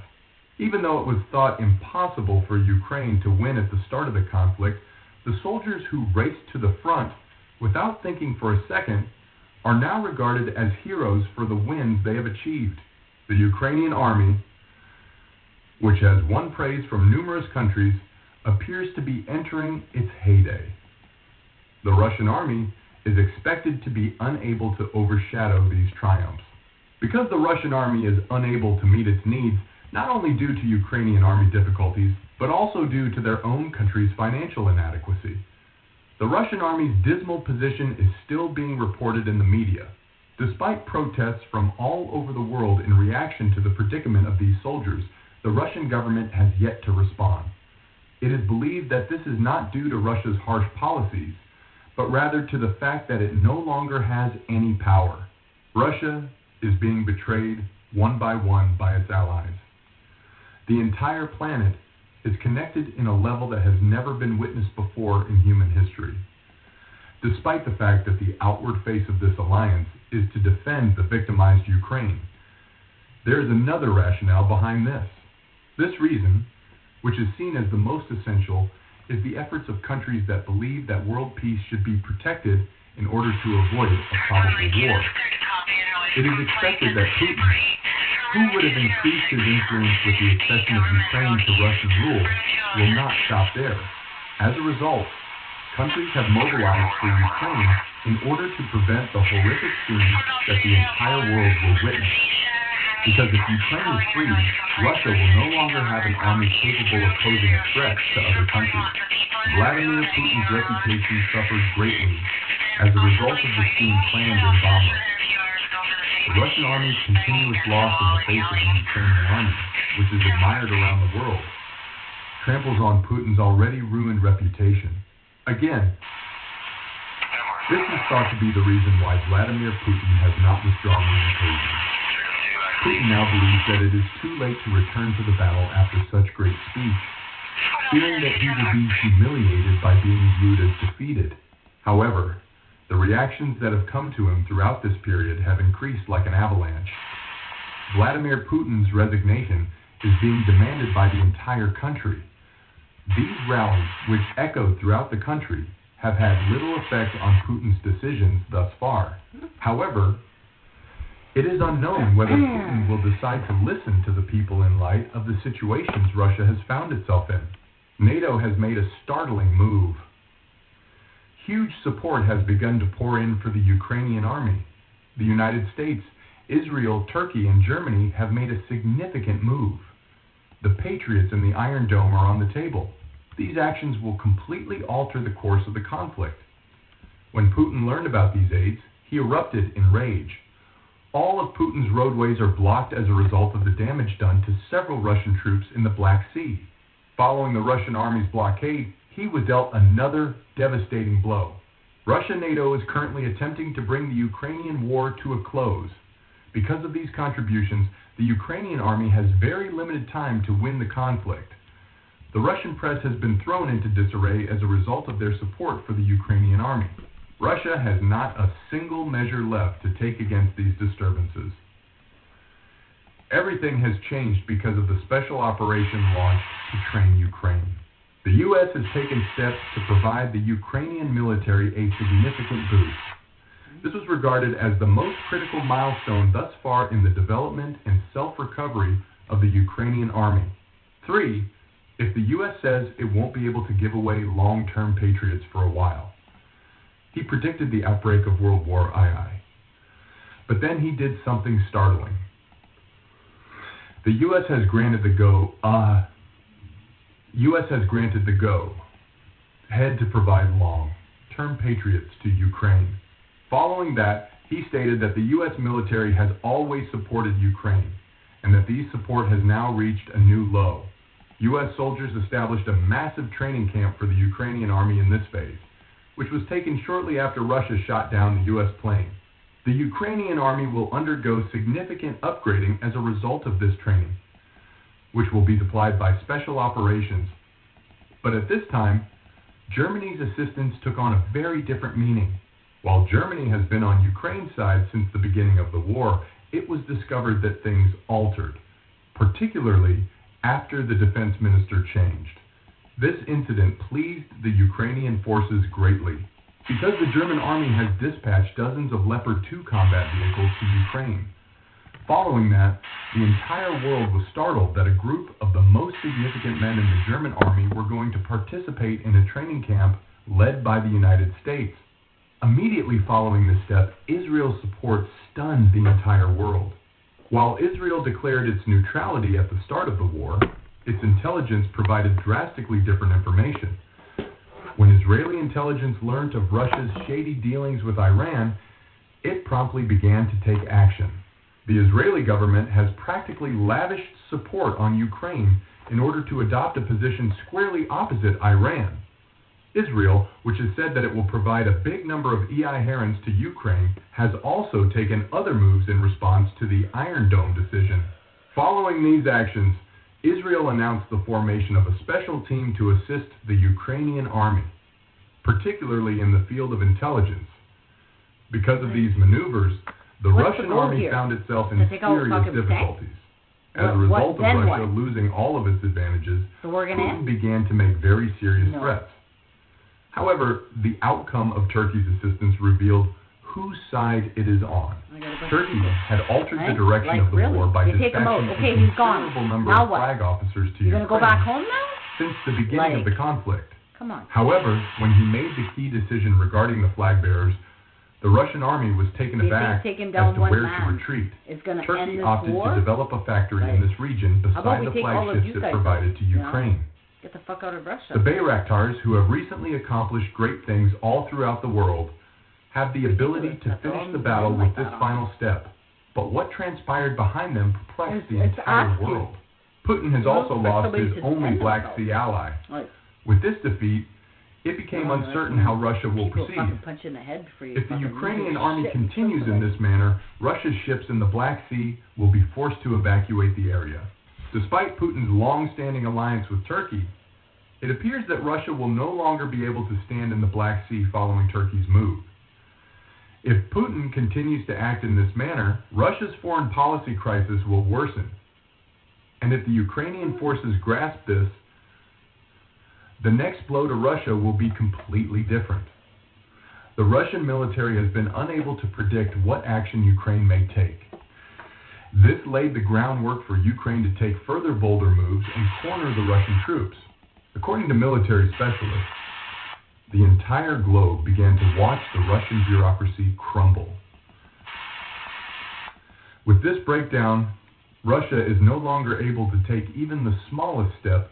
Ukraine, on the other hand, has began to display the winner of the battle to the entire globe, converting this scenario into an advantage and beginning to garner greater backing from a huge number of countries. But when it was discovered what they were up to with Russia's filthy alliance, the entire globe was perplexed. Russia declared that it has not received any weapons or ammunition from Iran in a long time. The main cause for this was the United States embargo against Iran. Although Russia's actions were not fully identified until this point, according to information obtained by Israeli intelligence, Russia is an ally of Iran. The primary reason for this is that since the start of the war, Russia has purchased around 1,000 unmanned aerial vehicles from Iran. When it was discovered that these unmanned aerial vehicles were being accompanied by a considerably larger supply of ammunition, it was discovered that Russia was telling very huge lies in foreign policy. This demonstrated that Putin is now endangering the world's peace. For a long time, Iran has been politically isolated. Despite his isolation, only Russia continues to back him. If things continue in this manner, Russia will be no different than Iran. It is envisaged that the same picture would emerge for Russia in a short period by reaping the benefits of Iran's huge troubles. This continuation will pave the road for the Russian people's problems to worsen worse. If the Russian people continue to resist against these new trends, it will pave the road for Russia to face even larger difficulties. Especially now, the Russian people are going about their lives in the midst of a major economic crisis. If the current economic crisis continues, each Russian will face much greater hardships. This economic slump has reached such proportions. For a long time, the Russian people have faced economic difficulties. However, these problems were never as severe as they are now. At this point, we must consider how sufficient and necessary Putin's previous initiatives were, as well as the gravity of the current situation.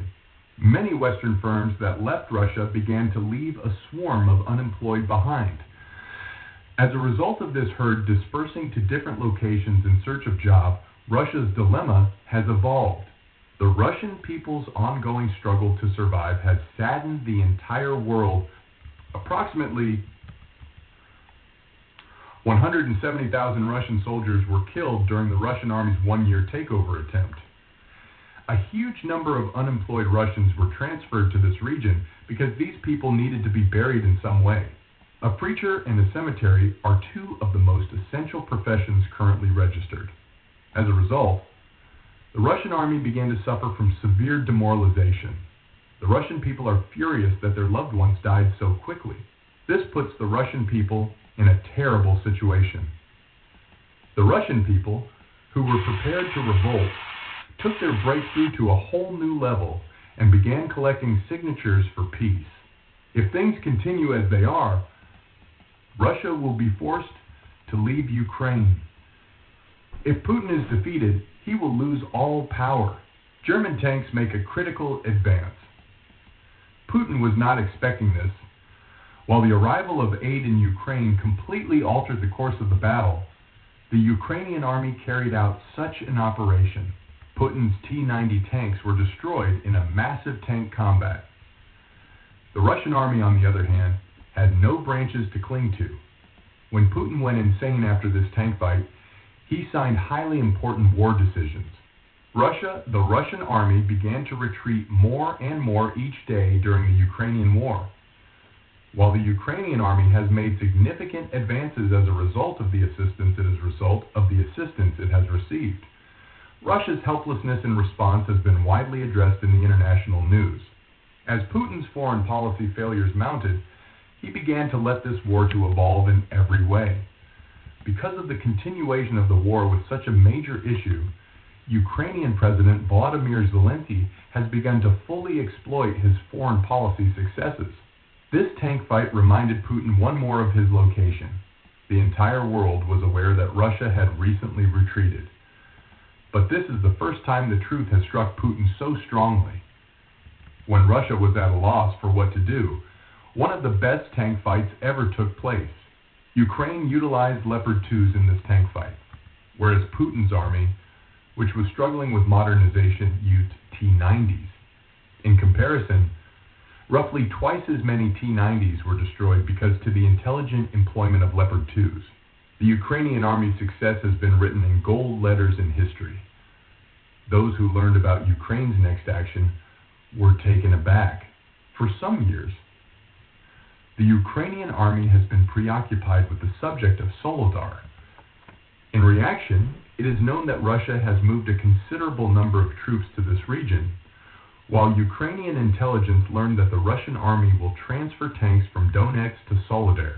The Ukrainian army has begun measures to enter the fight with these tanks, which are plainly superior to the Leopard 2s. DEC, the hard work of Ukrainian intelligence, which had been in the Donetsk region for a long time, had finally paid off.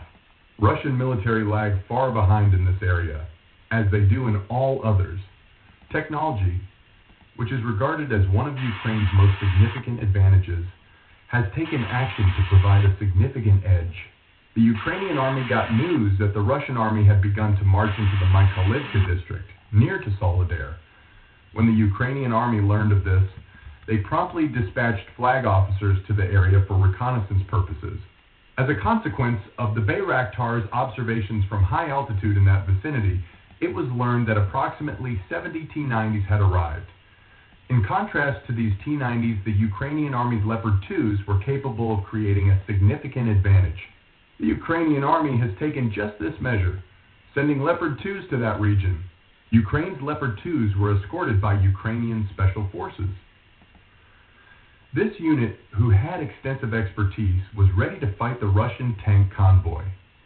It took them much less time to get close to the spot because their Leopard 2s were speedier. However, the Ukrainian army possessed an unexpected weapon. The battleground was inside HIMARS and long-range Patriots' range. It was evident that the Russian army would benefit greatly from such extensive preparation.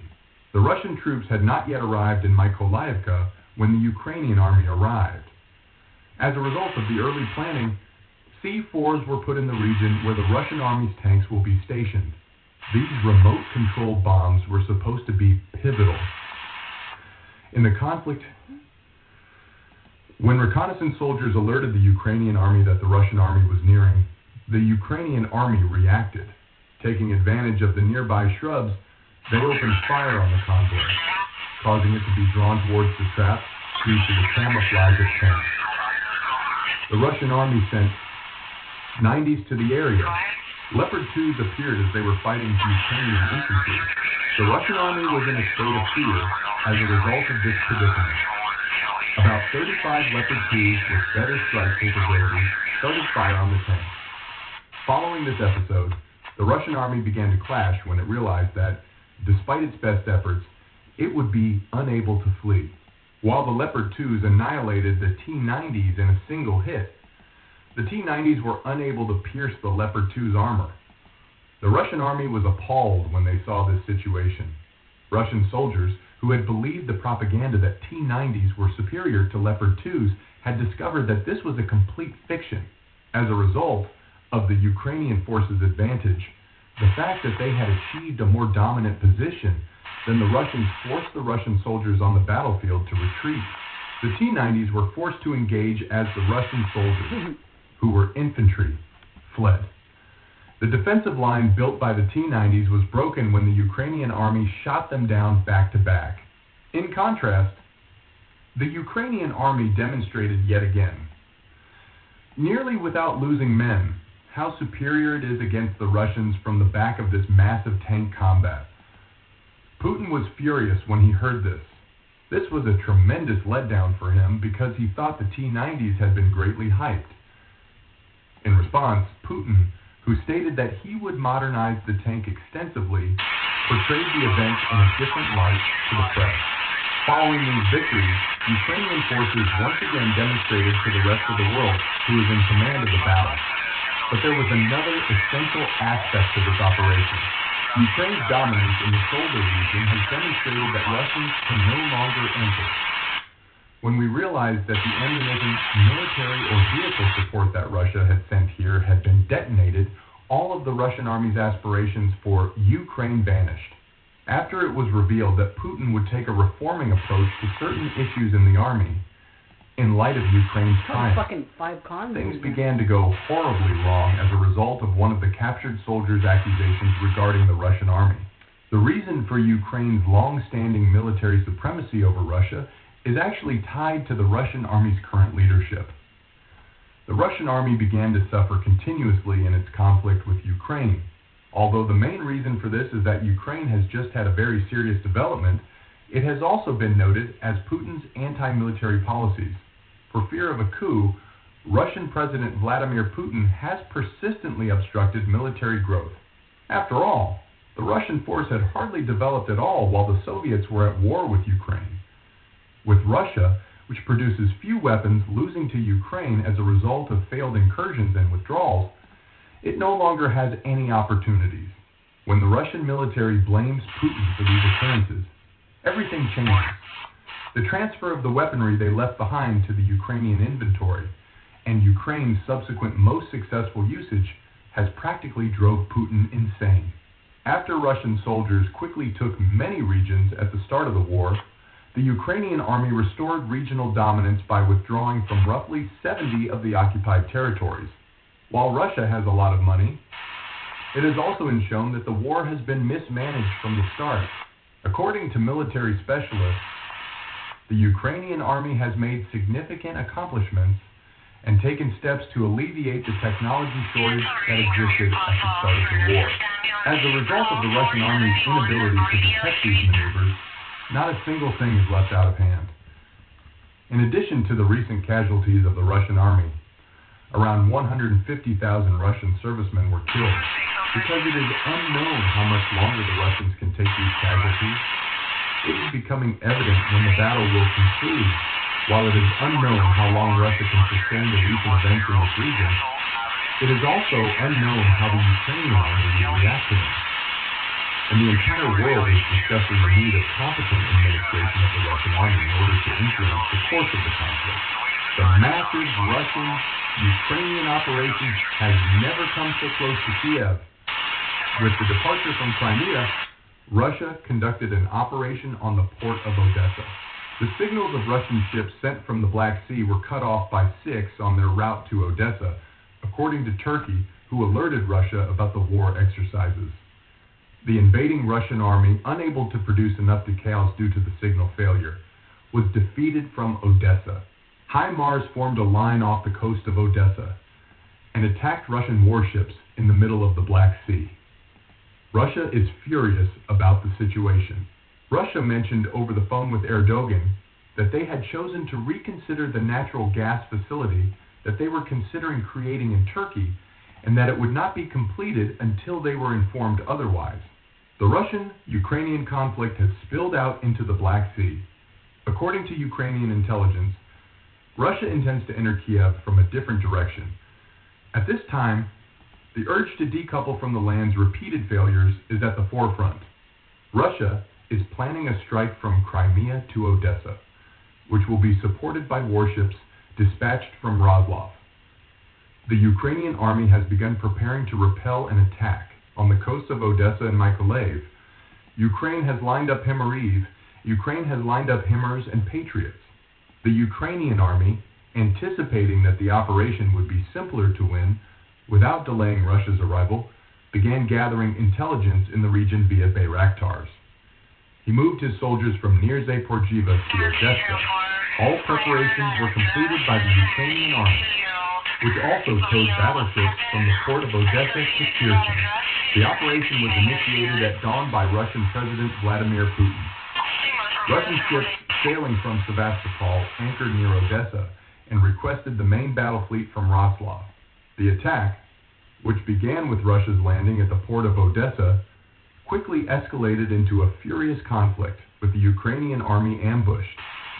The Ukrainian troops, anticipating all probable Russian maneuvers, began fire with timers on the landing ship.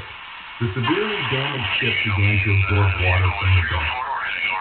This information was not delivered to Roslav due to signal jamming. The Ukrainian army did not allow the Russians to take locations by gradually advancing. Rocket launchers were showered down on Russian soldiers as a result of Ukrainian paratroopers landing nearby. The brave Ukrainian army, which marched on them with more might, mainly defeated the invading Russians as they tried to resist. Some of the Russian invaders were obstinate. The fact that the Ukrainian army set up a large ambush with machine guns prompted them to raise the white flag as well. The valiant Ukrainian army, along with the captive Russian forces, began to wait for Roslav's assistance.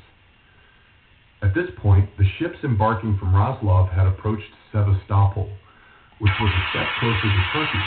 Turkey indicated about a month ago that it does not want Russian ships in the Black Sea.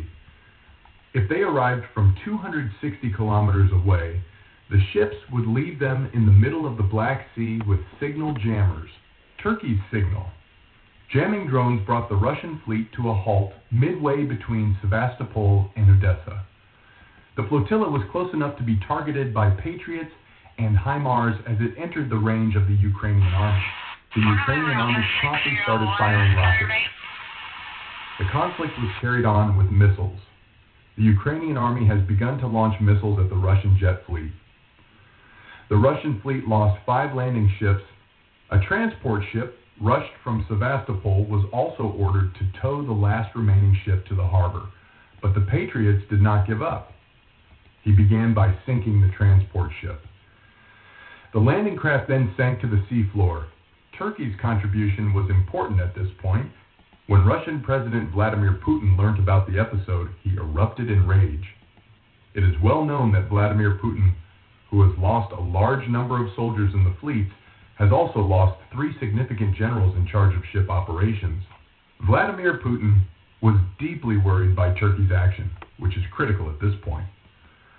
Vladimir Putin spoke over the phone with Turkish President Recep Tayyip Erdogan. The phone discussion was reportedly pretty tense. Recep Tayyip Erdogan declared in a press statement that no concessions will be made on the Black Sea problem as a result of the phone call. He stated that Russia's military exercises or actions in the Black Sea will not be sanctioned. Recep Tayyip Erdogan claimed that he wants to preserve peace and that he will not change the Black Sea peace atmosphere. When he heard these words, Russian President Vladimir Putin went insane. He stated that Russia has chosen to postpone the establishment of a natural gas facility in Turkey. Until further notice, this natural gas center has been canceled. Vladimir Putin stated that they had received an unexpected action from Turkey, and that he would put distance between them and Turkey in response to this attitude. Turkey's action has had far-reaching consequences around the world. It was said that Turkey, a long-standing NATO ally, gave the most assistance to Ukraine. Turkey's stance on this subject has prompted Russia to back down on the Black Sea issue. Because he was enraged by the situation, Vladimir Putin shot down one of the Turkish ships in the Black Sea. The ship that was shot down turned out to be a commerce ship. Although Vladimir Putin declared that this was an error, Turkey did not believe him. Turkey, known for its Black Sea domination, is anticipated to put even greater pressure on Russia. For a long time, Russia and Turkey were known to be allies. Among the details discovered is that they decoupled following this maneuver. This strain, which Russia is facing at a time when it seeks to lure supporters to its side in the east, undermines any hope of an alliance. Russia's failure in the operation has fully shut down the sea passage. Russia, which has lost the land battle, must confront the same loss every time, even if it employs different tactics. It is generally known that Russia has collapsed as a result of the flag bearers deployed on airlines. Russia, which is trapped at sea with its latest operation, has no choice except to back its forces on land. His inability to find a solution to halt the war confronts him at a time when he is in financial distress. The entire world is aware that the Russian army is in serious disarray. The Russian army is suffering from a lack of old ammunition and supplies. The fact that Russia continues to use Soviet-era equipment is also a stumbling block. Russia is employing not only Soviet-era weapons, but also a Soviet-era leader. As a head structure, Vladimir Putin is unsuitable for modern Russia. This is due to Vladimir Putin's attempt to address every problem in the manner he learned from the Soviets. All of the options available to Russian President Vladimir Putin have been exhausted. He is currently unable to approach any of the difficulties rationally or logically. The plan that Putin followed during my tenure is the best example of this. The most fundamental reason for Russia's deadlock is Vladimir Putin's thoughts. The serious deterioration of the intelligence network, on the other hand, the expansion of Ukraine's intelligence network is altering the entire course of the war. Ukraine is aware of all Russian efforts and is taking all necessary precautions. He was able to modernize the army in a short period of time because to the help he obtained from NATO and the European Union, and this modernization enabled him to repel the Russians numerous times. This recent operation demonstrates that Ukraine's supremacy extends not just in the air and on land, but also at water. This operation was responsible for one of Russia's significant defeats.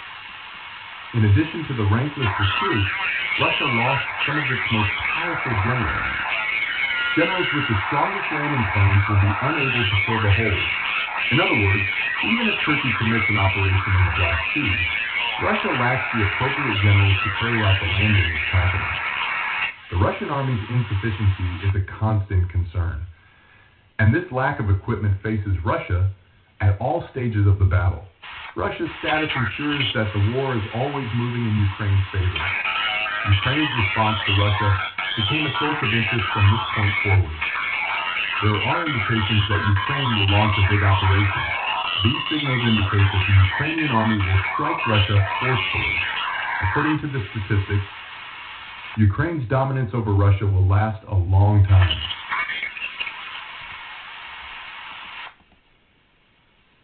For 24 years,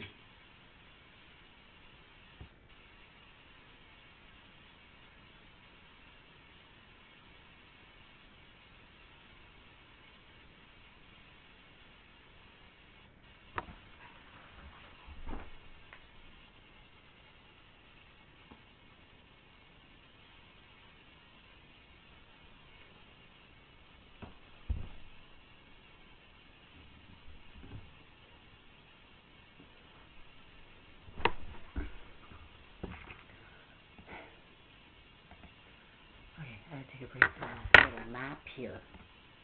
So you guys are looking pretty fucking guilty, eh?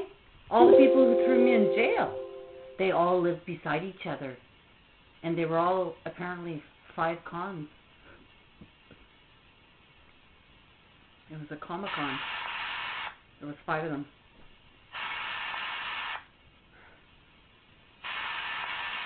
And so it's not looking too good for you guys. See how smart I am? In like half a day, I linked you guys all together right back to 1996. Hey, that's called reality? It's called recreating reality.